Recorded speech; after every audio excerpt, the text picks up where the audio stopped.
What's up, YouTube? Timu's here.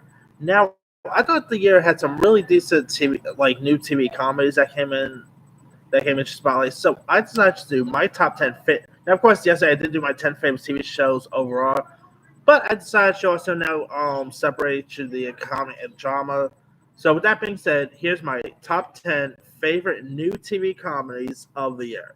Then the next video is gonna be new TV drama. So with that being said, here's my list. All right. Coming in at number 10, I'm gonna go with Marvel's MODOK. I know Marvel's MODOK was really well put together. Patton Oswalt, I thought was great as a voice. Still wondering if we're gonna get a season 2, but they haven't really announced anything yet. But I thought Patton Oswalt was great. The other voices from Melissa Fermario to Amy Garcia to Wendy McClure-Covey to even John Hamm as Iron Man was amazing. I never really knew too much about the MODOK character, to be honest with you. But after seeing this, makes me really want to see MODOK in live action form. I know there's actually rumors that MODOK could possibly be appearing in Ant-Man 3, possibly played by either Jim Carrey or even Corey Stoll. It'll still be cool to somehow get Patton Oswalt back as the role, but we'll see if he'll continue playing the role down the line. All right, number 9. I'm actually going to go with a series that pretty much didn't get so much love this year, and it's an animated series simply titled The Prince. Now, The Prince, it is actually an HBO Max series, and this is literally a series that is pretty much like the life of Prince George of Cambridge, who's like the youngest heir to the British throne, as he navigates the trials and tribulations of being a royal child. Gary Janetti actually voices the role of Prince George. I know lots of people be like, "Come on, leave the kids out of this," but I gotta say, the Prince was really hilarious. I like they pretty much made Baby George similar to let's say Stewie for Family Guy. Really, I had a bit of a Stewie Griffin vibe from Prince George in this season, in this series. And you also had some other really cool voice casts. You had Sophie Turner, who voiced Prince Charlotte, Dan Steven. You also had Orlando Bloom, who voiced Prince Harry. Owen Rowan voiced Prince William. Of course, you had characters like Meghan Markle was also in this. The animation I know was I thought was really intriguing. It's a shame that not really sure if we're gonna get a second season, but man, I'd love to see another season of this because I know it was really decent. All right. Coming in at number 8, I am going to go with The White Lotus. I thought this was really a show that I did not know too much about, but I know it was well put together. Great cast. Jennifer Coolidge, who I think is going to win an Emmy for this. Mark my words. You also had Sydney Sweeney. Steve Zahn was also in this. The girl from Star, Brittany O'Grady, was in this. I know it had some really decent supporting players. It was really funny. Only 6 episodes, so there's that. But it's definitely a really decent show, and I'm definitely looking forward to see where they're going to take second season, because there is a second season coming. So it should be interesting what they do there. All right. Coming in at number 7, I'm going to go with Reservation Dogs. Now, this is, of course, a really decent Taika Waititi series. It is about, Indonesian kids here. And the stuff that they go through in this is intriguing. The coming-of-age aspect is really interesting. The cast is great. Definitely a really solid Taika Waititi series. It's a really decent show, and I cannot wait for season 2. All right. Coming in at number 6. Now, of course, I'm not really the biggest Sex and the City guy or anything like that, so I didn't really have too much high hopes for the revival. But I'm not gonna lie, the revival of Sex and the City, which is actually simply titled "And Just Like That," which I'm just calling Sex and the City revival, is not as bad as I expected. I thought the show, these couple of episodes, has been intriguing. it is really cool to see Sarah Jessica Parker back. It is really cool to see some of the other cast members back. What can't believe they killed off Mr. Big so quick, but after seeing the news lately, I can now see why they killed him off real quick. But anyway, yeah, I think this is a really decent revival. I mean, if you're more of a 60 fan, you'll enjoy this slightly more. And I mean, don't know if like a season two is gonna happen or not, but this season hasn't been so bad. So interested to see the next few episodes here. All right. Coming in at number 5, I'm gonna go with Only Murders in the Building. Now, of course, this is a new Hulu murder mystery series starring Steve Martin, Martin Short, and Selena Gomez. And of course, you also had Nick Delaney was also in this. Sting, great, really supporting players.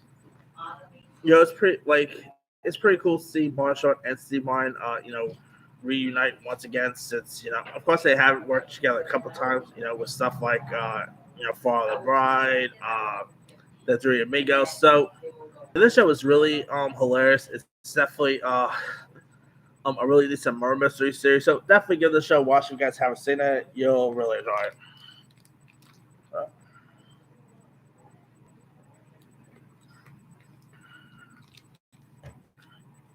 all right. Number 4, I'm going to go with Blind Spotting. Now, this is actually a series that is based on one of my favorite movies of 2018 of the same name, and starring Jasmine Stevens Jones, who I think is terrific on this. Uh, you also have some other really cool new additions, like the one who plays, like the stepsister in this, Jalen Barron, I think her name is. She is terrific. It has some really fun moments. My favorite moment is still the scene when they're in the police station and Jalen's character is like walking like because she has like those grills in her mouth, in her teeth and stuff, and she's like walking through the police metal detector thing. That scene really cracks me up. It's a really fun show, and I cannot wait for season 2.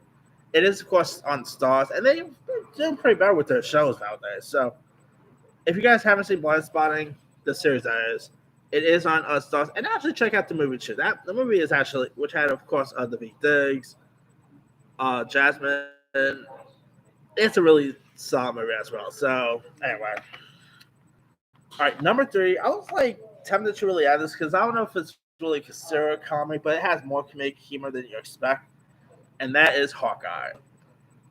This show is actually more funny than you expect. I mean, the comedy moment that mainly the funniest moments is actually the comedy that comes out of Florence Pugh character Elena. Like I think she has some really fun comedic timing, especially like the scene where like she's talking to Kate, while she's like eating mac and cheese and stuff like that. I thought like their dialogue in this is it's so put together. It's insane. I mean, they're so it's so funny. Great action. Nice to see Vincent D'Onofrio in this. That was cool. Cool addition. I just adore this series, and I'm still wondering if they're going to renew it or not. But we'll see what happens down the line.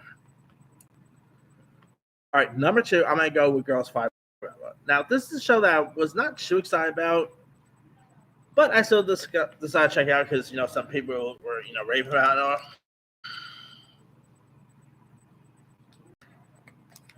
And yeah, I'm not gonna lie, this is a really solid series. Lead actors, played by Renee Elise Goldsberry, also from Hamilton fame. Busy Phillips, Sarah Bareilles, Paul Powell. They all really play off each other really perfectly. The music is great. I'm Peacock has been doing really good with their shows, so yeah, I cannot wait for season 2 when that ever premieres. So yeah, the first season of Girls Five, definitely give it a go. You'll enjoy. All right, my number 1 favorite new TV comedy of the year is of course WandaVision. Now, WandaVision has some great humor, especially obviously they are paying homage to classic sitcoms from I Love Lucy to even Modern Family, and so you definitely should add this one because it does have some comic humor. Like Agatha, has some really comedic timing.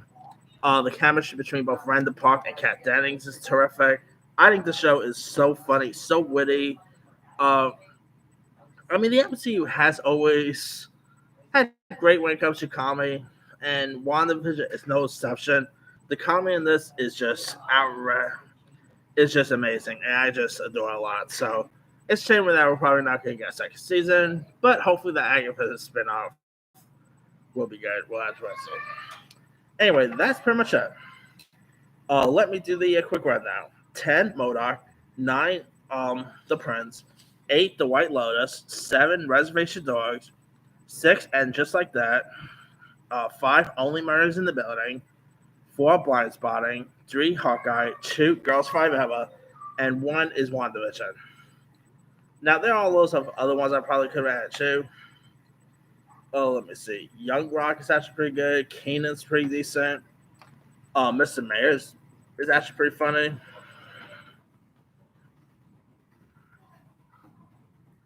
Dad Stop Embarrassing Me with Jamie Foxx is pretty decent. The Upshaws with Mike Epps. Resident Alien was pretty good. What else we got here? Mighty Ducks Game Changers was pretty decent.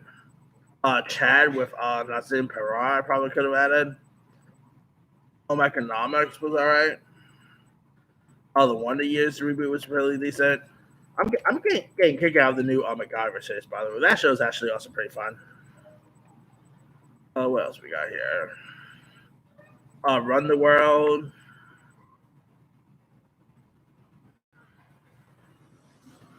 I could have probably had Loki, but I feel like that's more centered in the drama category more than the straight comedies. That and Falcon Winter Soldier were more in the Turner Hooch with Josh Peck was pretty decent. We got some other stuff here that was pretty decent as well. But let me lead you guys. What were some of your favorite new TV dramas of the year? Drop comments below. Don't forget to like, subscribe, hit that bell for more notifications. This is Tim Mood signing out.